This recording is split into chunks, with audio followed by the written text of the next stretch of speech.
اعوذ باللہ من الشیطان الرجیم بسم اللہ الرحمن الرحیم اللہم صلی علی سیدنا و مولانا محمد وعلی آل سیدنا و مولانا محمد راحت قلوبنا و شفیع ذنوبنا و طبیب ظاہرنا و باطننا سیدنا محمد وعلی آلہ و اصحابہ و اولیاء امتہ اجمعین الی یوم الدین۔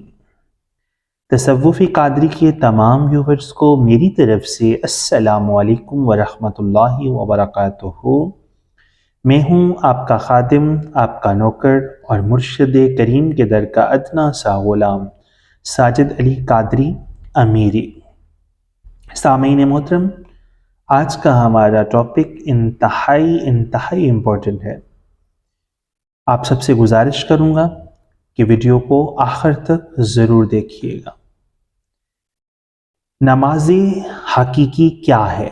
ٹاپک کی طرف بڑھنے سے پہلے آپ سب سے انتہائی ادب سے گزارش کروں گا کہ اگر آپ اس چینل پر نئے ہیں تو اپنے اس چینل کو ضرور سبسکرائب کر لیں، بیل آئیکن پر کلک کر کے آل نوٹیفیکیشن پر کلک کرنا مت بھولیے گا۔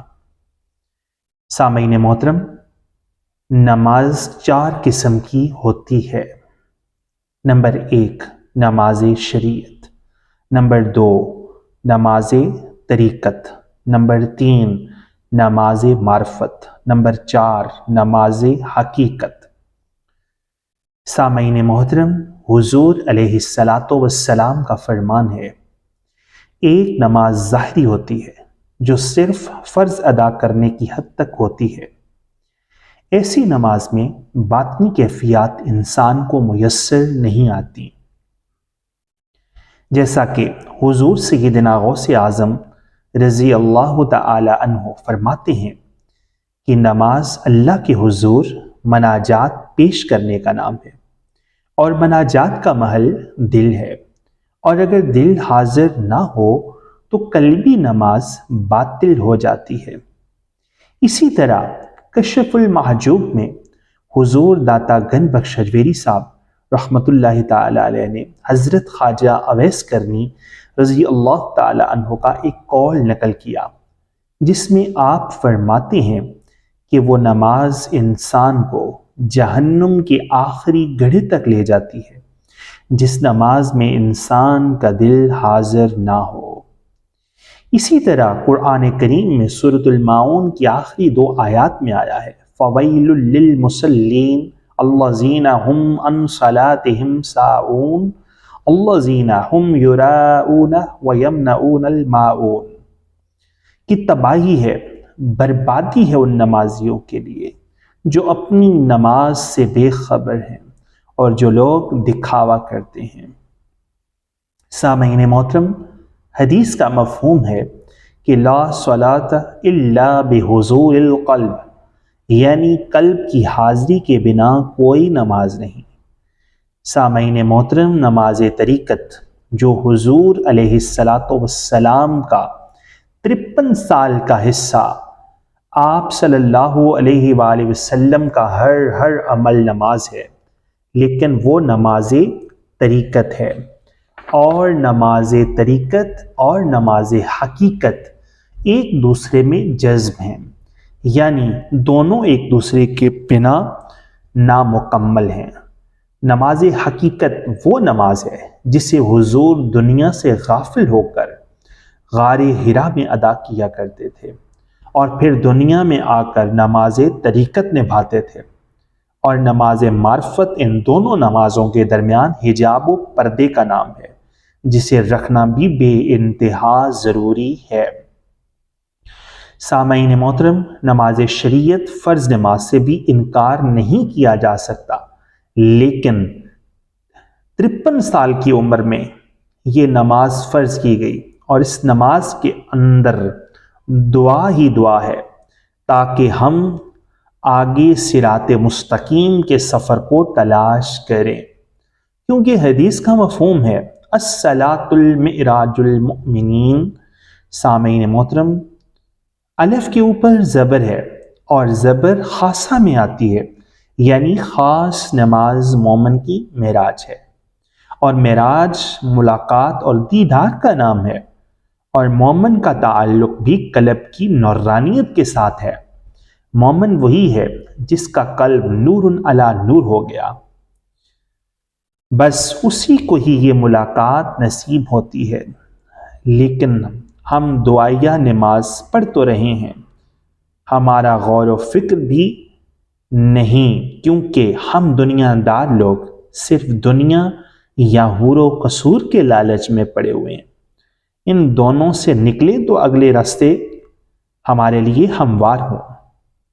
یہ زبانی نماز تو ہر کوئی پڑھتا ہے۔ اس بات پر ضرور غور کیجیے گا کہ 72 فرقے کے لوگ بھی، مسلمان بھی، منافق بھی، یہاں تک کہ جن کے اوپر عالم اسلام کا کفر کا فتویٰ ہے، یعنی قادیانی، وہ قادیانی بھی یہی نماز پڑھتے ہیں۔ اگر یہی نماز حقیقی ہے اور یہی نماز مومن کی معراج ہے تو پھر یہ تفریق کیوں؟ یاد رہے، نماز مومن کی معراج کا وسیلہ ہے۔ جس نماز میں معراج نہ ہو وہ بے حضوری والی نماز ہوتی ہے۔ نماز حقیقی کہاں سے ملتی ہے اور کیسے تلاش کی جائے؟ سامعین محترم، اس نماز کو پانا دنیا داروں اور لالچی لوگوں کے بس کی بات نہیں ہے۔ اس نماز کو اہل دل اور عاشق لوگ بہت ہی آسانی سے پا سکتے ہیں۔ نماز حقیقی کے متعلق حضور علیہ السلام کا ارشاد ہے کہ اے عمر فاروق رضی اللہ تعالیٰ عنہ، نماز حقیقی مومن کامل عارف الہی کو حضور دائمی حاصل ہوتا ہے۔ پھر غور کیجئے گا کہ اے عمر فاروق رضی اللہ تعالیٰ عنہ کہ نماز حقیقی سے مومن کامل عارف الہی کو حضور دائمی حاصل ہوتا ہے۔ دراصل یہ نماز انبیاء، اولیاء، صالحین، فقراء، شہداء اور عارفوں کو نصیب ہوتی ہے، جو حضور قلب سے ادا کی جاتی ہے، اور اس کا ثمر واصل الہی ہوتا ہے، یعنی اللہ کی ذات میں انسان فنا ہو جاتا ہے۔ اس کی رسائی عالم جبروت رحمانی اور لاہوت تک محدود ہوتی ہے۔ یہی نماز بارگاہ الہی میں مقبولیت کے قابل ہے۔ نماز حقیقی کو ادا کرنے کے لیے طالب حق کو 3 چیزوں کی ضرورت پڑتی ہے، جس میں سے ایک بھی اگر کمی ہو جائے یا کم ہو جائے تو نماز حقیقی نامکمل ہو جاتی ہے۔ نمبر 1، زبان سے اقرار کرنا، کیونکہ زبان سے اقرار بھی ایمان کی صفات کا حصہ ہے۔ نمبر 2، زبان کے بعد دوسری شرط تصدیق قلب ہے، یعنی قلب اس بات کی تصدیق کر رہا ہو جو آپ زبان سے اقرار کرتے ہیں۔ سامعین محترم، یہ ہے اصل چیز، ایمان کی صفت تصدیق بالقلب، کیونکہ زبان سے اقرار کرنا آسان ہے، قلب کا تصدیق کرنا بے انتہا مشکل ہے۔ اسی لیے قلندر لاہوری حضور ڈاکٹر علامہ اقبال رحمۃ اللہ تعالی علیہ فرماتے ہیں کہ زبان سے کہہ بھی دیا لا الہ تو کیا حاصل، دل و جان سے مسلمان نہیں تو کچھ بھی نہیں۔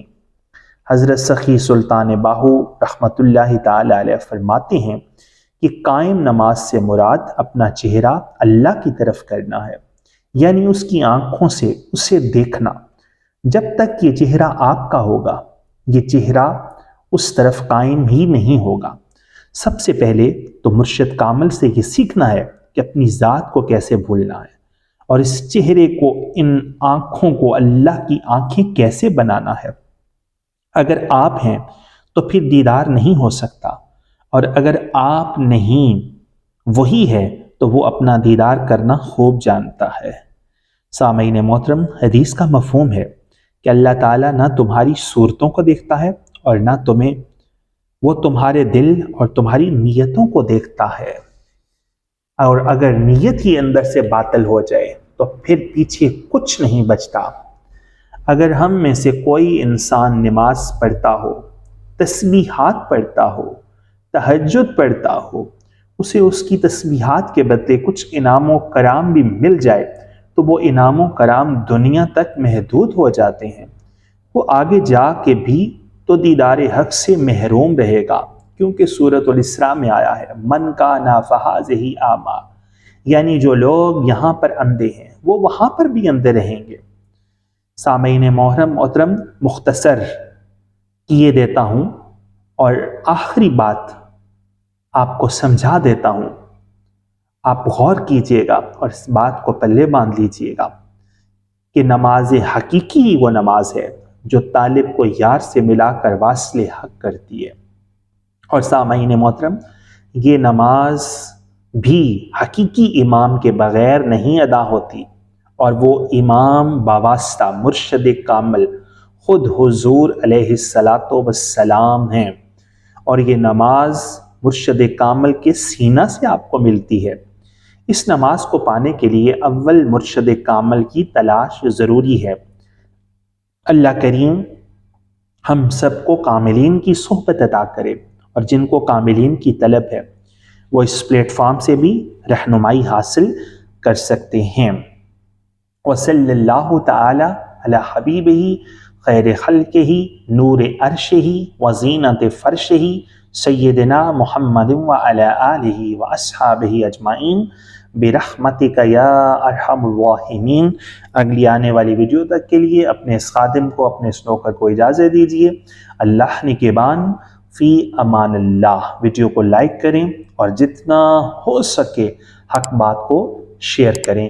جزاک اللہ۔